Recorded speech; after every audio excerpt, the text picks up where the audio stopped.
Welcome to ATCM, the Emergency Medicine Channel. A 19-year-old female presented to ER with an alleged history of twist injury to her left knee while playing basketball. Initial 10-second assessment, airway patent with no pooling of secretion, gargling sound stridor, breathing normal with saturation of 98%, circulation of heart rate of 100 and a BP of 110/70. All peripheral pulses palpable. On disability, GCS was 15/15, pupil equal bilaterally and reactive to light, and exposure temperature is normal and GRPS of 110. So sample history. The primary survey is clear. Clear. So we shifted the patient to a green area and sample history. 19-year-old female presented to ER, sustaining an injury to her left knee. Go slowly. Okay, sir. Patient gives history that she felt her knee twisted while playing basketball 10 minutes back, following which she found it difficult to bear weight and mild discomfort to her knee. No known allergies, no past medical or surgical. Where it happened? Elaborate on this thing. Where? Well, she was... Is a who approach? No, it's an event. So okay. What exactly happened? She was playing basketball. Basketball in a... She was, what time? At 6 p.m. 6 p.m. She came here at 6:10. 6:10. Okay. And she was running. What was it? She was running behind all ball right. bouncing. Then suddenly what happened? She felt her knee get twisted. Internally rotated her knee. Twist. All right. So basketball usually involves sudden acceleration, sudden deceleration kind of activities, and sudden turning, twisting, pivot kind of movements around the knee, right? Knee. So suddenly she twisted and okay. Which knee was affected? Left knee. Left is affected. Left side. Okay, so twisted towards internally rotated. Okay, then after that she couldn't able to stand up, and she fell down. Okay. She not forced falling, but slowly she okay. sit on the ground. But after that she was finding it difficult to stand up from the sitting. She is not able to bear weight. A buckling kind of feeling. Okay. Did she hear a pop sound? She didn't mention the popping sound. Okay, because it suggests of a cruciate ligament tear, pop sound and all. Okay. And where did she have pain at that point? She mostly complains of pain on the lateral side of knee. Lateral side. Okay. But more like her complaint is more finding it difficult to bear weight. Finding it difficult to stand up and walk. Okay. So was she brought in a stretcher or something? She was brought in a wheelchair. In a wheelchair to the ER? Yes. Okay. At 6:10? At 6:10. Okay. You took her to the green area? Green area. Okay. Since she is vitally stable and all ABCDs are okay. All right. And what was the first thing that you did? We did a local exam. Oh, you first give some painkiller, right? Ice pack we did. Okay. We given her ice pack. Limb elevation was also done, and pain relief we gave NSAIDs. What was the pain score at the pain score was 7/10, sir. Okay. So what did you give? We given injection PCM pain. 7 usually. What is? 7 is usually severe opioids. Severe Strong opioids and plus adjuvants. Strong opioids plus adjuvants. Okay. So we have got a separate pain score. Depending on the pain score, only your WHO pain ladder is there. Based on that, you decide what. Any idea about the pain ladder? According to WHO pain ladder, basically it's for started for cancer patients. Other pains also we can use. Mild, moderate, severe is there. Mild, moderate, severe. Okay. 1, 2, 3 we can use non-steroidal inflammatory drugs plus adjuvants. Moderate, weak opioids like tramadol we can use. Okay. Which is more than 4 to 6. Okay. So 4 to 7. Okay. More than 8 we can use severe pain. We can use strong opioids like morphine. All right. Okay. So based on this thing, it fits into the 7, right? Yes, sir. But after PCM, After PCM, anyway, she got got better. All right. With ice pack and PCM, she got Good. Okay. better. Then no known sample history, no known allergies, no any past medical or surgical history. Last meal was at noon, 1 p.m. and What is the purpose of knowing all these things? Last meal and if any if trauma, if she wants to go to any surgery or any other procedure, last meal is okay. All right. then examination, local examination. We exposed after taking consent from the patient. We exposed the limb, both proximal and distal joint of knee, both hip and ankle, including the knee. We exposed and see look for any discoloration, deformity, contusion, abrasions. From the front view. Front. Ideally, if the patient is able to stand, you can make her stand and then do the inspection from the front, from the side, from the back. Compare. Okay. Both. The entire limb you'll have to compare. Okay. Not only the knee, but the entire front aspect of the limb, including both one joint above, one joint below. You just compare whether see everything is symmetric or not. Okay. Any asymmetry, deformity, any swelling, scar, wasting, any discoloration, contusion, abrasion, puncture, penetration, bleeding, laceration, swelling. All these things you'll have to look from the front, and the attitude, the posture also. Then from the side also you look either sides, from the buttocks till the toes and all, heel and all. And then from posteriorly you just go and inspect the anterior superior, the alignment of the pelvis downwards, the buttocks, posterior, the hamstring area, then the popliteal area, see for any swelling is there or not, the calf area, and the foot also. Okay. And afterwards, what to do now? After inspection, what to do now? Palpation, sir. Palpation. Okay. Look for any tenderness, local rise of temperature. We have to compare the temperature of. It's not palpation. Then ask her to, if the patient is able to walk, like if they be able to stand, then ask her to walk. Okay. An analytic gait or a Trendelenburg gait or paddling gait we have to assess. Okay. Since our patient is not able to stand, we examine the patient in a lying position by exposing. Okay. What is antalgic gait means? Painful gait. Finding. Okay. So once inspection is over, in this case, but you are not able to make her stand. Patient is already lying down. So that is the only one possibility. Just from here itself, you just see grossly any problem is there or not. This decap, BTLS, discoloration, deformity, contusion, abrasion, puncture, penetration, bleeding, tenderness, laceration, swelling. Okay, from the front, from the side. Maybe posteriorly also you can turn and see if something is wrong or not. If that is over, then palpate. Okay, but what all things are there? Look for temperature, local rise of temperature. We can compare the temperature of the knee area to the shin. Usually knee area will have less. You can compare both limbs. Like here also you can compare. One knee is local temperature is more than the other knee. It denotes some inflammation is there, some swelling is there. Okay. If that is, you are not checking that. If both are involved, you can just compare it with the temperature of the shin area. Okay. Normally the temperature of the knee will be lower than the temperature of the shin. But if it is higher, then it suggests some inflammation. Okay. Then tenderness, we have to assess in the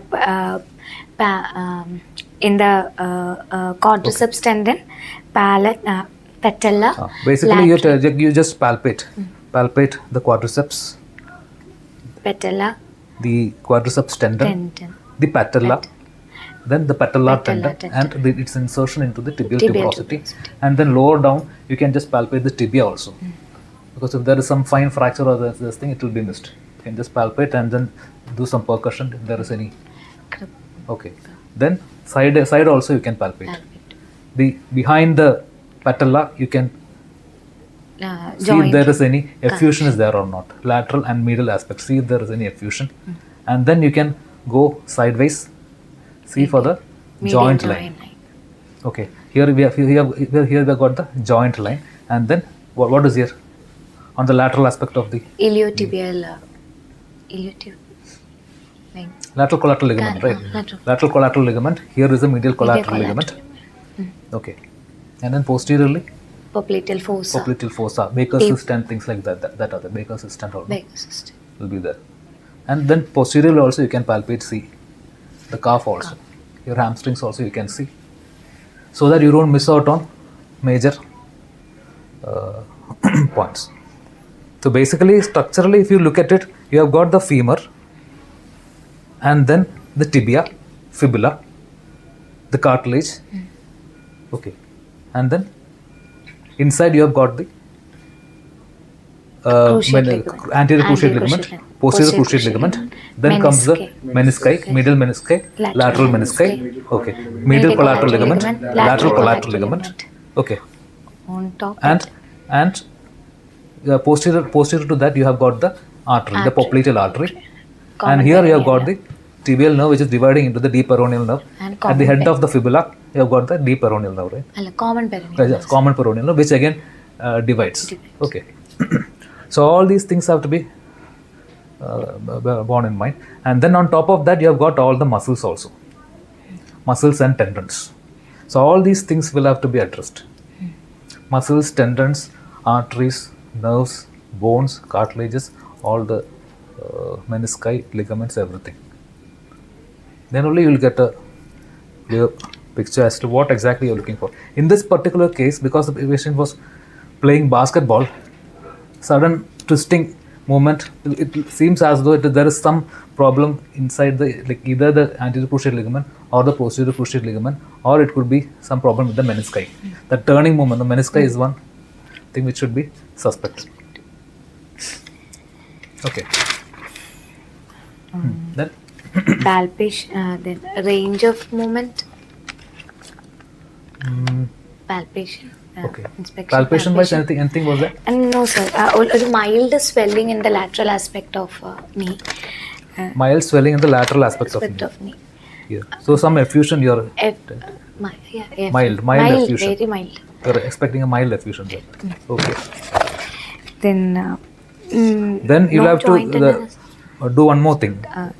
20 centimeters above the tibial tuberosity on the thigh, you will have to mark, You'll have to measure both sides to look for any wasting or any muscle swelling. bulking. Just compare it with the other leg. See if there is any disproportion or any swelling or something is there. Just document what could be the this thing. then That's about inspection. Then palpation. Then range of movements.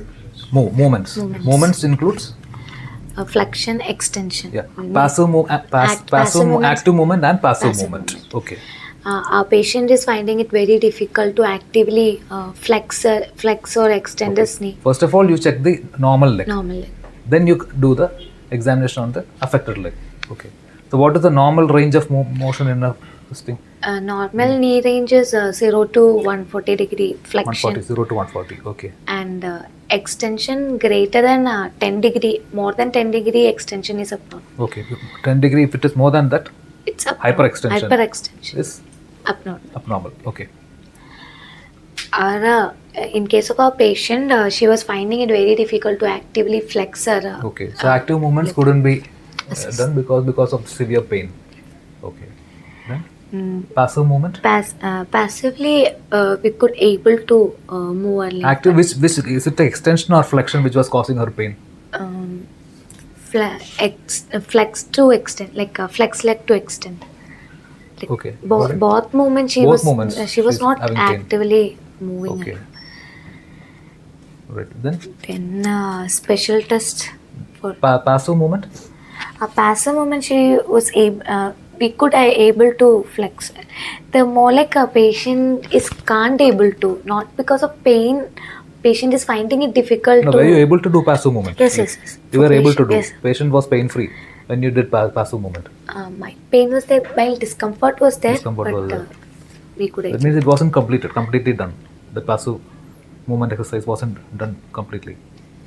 No, we could flex and extend the limb. Okay. In elderly and all, usually while passive movement itself, if you hold your hands over the knee, you'll feel crepitus. If there is osteoarthritis, if you do like that, it'll like you can get a crepitus. Okay. Okay. That need not be necessarily because of this thing trauma, because like baseline itself, patient has got a crepitus. It need not be necessarily because of this trauma. Okay. Then ligament stability test, like stress test, special test we can look for each ligament. Okay. Now we are moving on to the special tests. So inspection, palpation, movement, including active and passive thing. Then Special test. special test, For ligament. specifically to look for what the pathology is. Where exactly the pathology is. Is it in the Anterior cruciate ligaments. anterior cruciate ligament, posterior cruciate Posterior ligament, whether to ligament, see whether it's in the medial menisci or lateral menisci or medial collateral or medial collateral or lateral lateral collateral ligament. You are specifically doing tests. test. Okay. So for anterior cruciate ligament, there is an anterior drawer test. We have to flex our knee in 90 degree, Flexing. and we have to grab the tibia at the tibial tuberosity and pull the tibia forward. Yeah, like this, and then Pull the hold it on the couch, and then you should be pulling on the forwards. If there is a laxity, it is that means ACL is T. yeah, there is a laxity. If I'll be sitting here and I'll be trying to pull the leg, and then if it comes forward, it means anterior cruciate ligament is damaged. Whereas if you push backwards, It's if there is a laxity, that suggests posterior cruciate ligament injury. So anterior, this pulling forward is called the anterior drawer test. pulling and backward is Pushing backwards is the posterior drawer drawer test. test. And the degree is 90 degrees. 90 degrees. Yes. Okay, so what is Lachman's test? Lachman test is the same principle, pushing, but the ankle, the knee we have to flex in 20 to 30 degrees. 20 to 30 degrees flexion is only permissible, and then you'll be holding Holding at the thigh. One hand will be holding at the thigh, the other hand will be at the leg, and then you'll be trying to push forward. You'll be trying to dislocate. Okay, so that is called Lachman's test. So basically, that is also for anterior cruciate ligament. Okay. Then For the posterior cruciate ligament, one more test is there. For the posterior sac test, we have to compare both left and right knee. If the tibia sags or drops back on the femur, there's PCL is damage at that yes, leg. if there is a dip here is this thing. If there is no dip here, not much of a dip, but there is a significant dip here. It suggests PCL rupture. Okay, that is you usually find it in the inspection part. Because inspection itself, you'll be able to know whether there is a posterior collateral. PCL. If there is a posterior sac sign, means it is suggestive of a posterior cruciate ligament injury. Okay. Then there is valgus and varus test for medial and lateral collateral ligament. Okay. Which is we have to keep our knee in 0 or 30 degree. Then we will forcefully twist Yeah, the leg we forcefully to try to dislocate it. Medially, if I try to dislocate it like that, laterally, and then if I medial. get pain Gapping here, or opening in that. there is an opening, or there is a excessive gaping in the medial side. If we go to lateral side, it is a medial collateral ligament. That is valgus test. So this one is pushing towards the right side. Is this valgus? Valgus test. Valgus stress test to look for what? Medial collateral ligament. Medial collateral ligament. And Varus is for stress test lateral collateral. Lateral collateral. Lateral collateral. You're trying to dislocate. Okay. Then next for the menisci, we have McMurray test, which is to feel McMurray test for menisci. Okay. We have to feel a pain or clicking sound when we twist our knee in a So we have got two C-shaped menisci here, no? Yes, and sir. then C-shaped here. C-shape. Then you'll be trying to rotate it. Okay, like this you'll be trying to rotate it. If there is pain while doing that, this is actually a passive move. If there is pain while doing that, What does it mean? If we're going inwards medially, it is lateral menisci, and outwards laterally, it's Yeah. So if I do like that, if there is pain, suggests of medial medial meniscal menisci. injury. Whereas if it is in this direction, La- internally, if I rotate that, do the 90-degree thing. Internally, it's lateral menisci, Okay. and externally, it's medial menisci. Medial menisci. Okay. Then Then neurovascular assessments. You have to check for popliteal then artery. another test is also there. No, Tasali test is there. No, Tasali. While walking, you can just go and read it. What is Tasali test? Okay. Yes. Then Clactus case for patellofemoral femoral diseases, we check for Clark's test, which is we have to resist the movement of patella. If it is persist, we have to push the patella upward. If we resist the movement of patella to be pushed upward, if there is pain, that means the patient's leg is like that. You just apply pressure downwards here over the patella from the top, and then ask to contract. Ask the patient to contract the if it is pain, quadriceps muscle. And if there is pain, it is suggestive of a patellofemoral disease. If there is pain like that, pressure should be here. Okay, so that is Clark's test. Okay. Tasali test is? Okay, that is also for menisci. You just find it out. And then duck walking is there. Duck walking for the posterior aspect of menisci, we have to ask them to sit down and walk like a duck. Walk. Okay. So posterior aspect of meniscus injury. Okay. Then the milk for the effusions, if it is a small effusion, we'll do a medial bulge test. In your case, there was you said there was some swelling here on the lateral aspect of this thing. So which test you'll have to do? Like medial bulge test we can do. So small effusion. So we have to sweep all the fluid to the. If there is a large effusion, what would have? Patellar tap. Patellar tap. That means you just milk it down, milk all the fluid down, and then you just press on the patella and see for the patellar tap. Bounce back. Okay, so that is for large effusion. And if it is a small effusion, the swipe test. From the medial side onwards, you just press and then bring it towards the lateral side. That's a small effusion center. But these things are not very relevant for an emergency physician. For an orthopedician, maybe it's important to diagnose very minimal or very large effusion. Okay. Then neurovascular assess, we have to look for the popliteal artery. Deep palpation. Posteriorly, you have got the popliteal artery. Especially in case of posterior dislocation, there are high chances that the popliteal artery will be ruptured, damaged.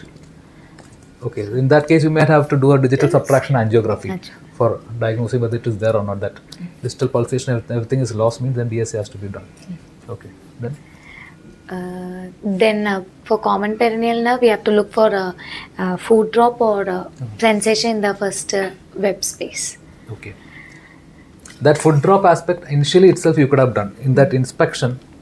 We had initially we had checked for the gait. This thing, no. At that point itself, you could have asked the patient to walk on the heels. That tandem walking and all, no. If the patient, if there was a foot drop at that point, then the diagnosis is already made. But in this case, it is not possible because patient is already lying down. If the patient was able to walking on toes, heel will be this thing, diagnostic then. Then examination we can go. So why you're what is the common peroneal movements? Why foot drop here? Fibular head of fibula. Head of the fibula over that only that got the common. Yes, divides into the deep and superficial peroneal. That if the fibula head of the fibula is gone means neck of the fibula is gone means then you'll have foot drop. Okay. Then we can go for radiological according to Ottawa, there are two So knee basically, rules. it involves examination of a knee joint involves inspection, palpation, movement, including active and passive movement, then Special special tests to diagnose what exactly the problem is, and then neurovascular assessment. Okay, and much before that, the pain relief. Okay, then so does this patient require imaging? That's a question. Does he really require an orthopedic consultation near? So that imaging is basically based on two rules. First one is Ottawa knee rule, and another one is Pittsburgh knee rule. In case of Ottawa knee rule, if any one criteria is met, we have to do an X-ray. One is patient age greater than 55. Tenderness. Any one criteria. Any one criteria is met, then X-ray is mandatory. Okay. So what is that criteria? What are the criteria? How many points are there? 5 points. 5 points. So you should remember all those 5 points. This will be asked for exam. Okay. Patient age greater than 55 years, tenderness at the head of fibula, isolated tenderness of the patella. So 55 years, do we need to, patient is 55 years. So do we need to do an X-ray? Yes, sir. Why? Because osteoporosis. No, as per this rule, patient is 55 years. Greater than 55. Greater than 55. That is the point. 55 is not involved in this. Only if it is more than 55, then this rule is applicable. Okay. Isolated tenderness of patella, inability to flex the knee to 90 degree, inability to transfer weight for forced both immediately after the injury or in the ED. So since our patient is not able to transfer weight, X-ray is indicated. So age is not more than age 55. is not. No. Second point is tenderness at the head of fibula. Fibula. That is not there. Not there. Then isolated tenderness of the patella. Patella. That is not there. Inability to flex knee to 90 degree. Okay. That is. She wasn't able to flex. She wasn't able. Okay. Active flexion is not there, but passively she could able to flex. Even then, I think that fits the criteria to take an X-ray. X-ray. Inability to transfer weight for forced up both immediately after the injury or in the ED. The fourth point itself is an indication for you need not go into the next point. Okay, you can take an X-ray. X-ray. So what all conditions an X-ray is contraindicated? If any one of these is there, we have X-ray is contraindicated. Age is less than 2. If injury is more than 7 days, any altered loss of consciousness, paraplegia of lower limb, multiple injuries and other fractures, pregnancy, grossly deformed injury, isolated injury to the skin or over the soft tissue, re-evaluation of any. For re-evaluation, we don't need any X-rays. Or if it is referred from outside hospital with an X-ray, we don't need a new X-rays. So that is one thing we like as orthopedicians usually do. Even if they've got an X-ray, they keep repeating the X-ray again and again. Actually, it's not needed as per this rule. Okay. Then one more rule is there, so Pittsburgh's rule, which is a fall or a blunt trauma is there. If fall or blunt trauma is not there, no radiography is needed. If it is there and the patient is less than 12 years or if it is greater than 50 years, we'll do an X-ray.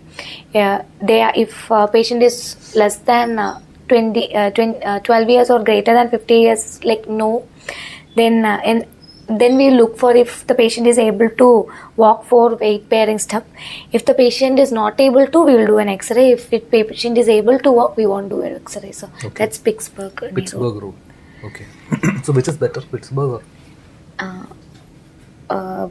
Like more sensitivity is more with Ottawa, sir. Ottawa.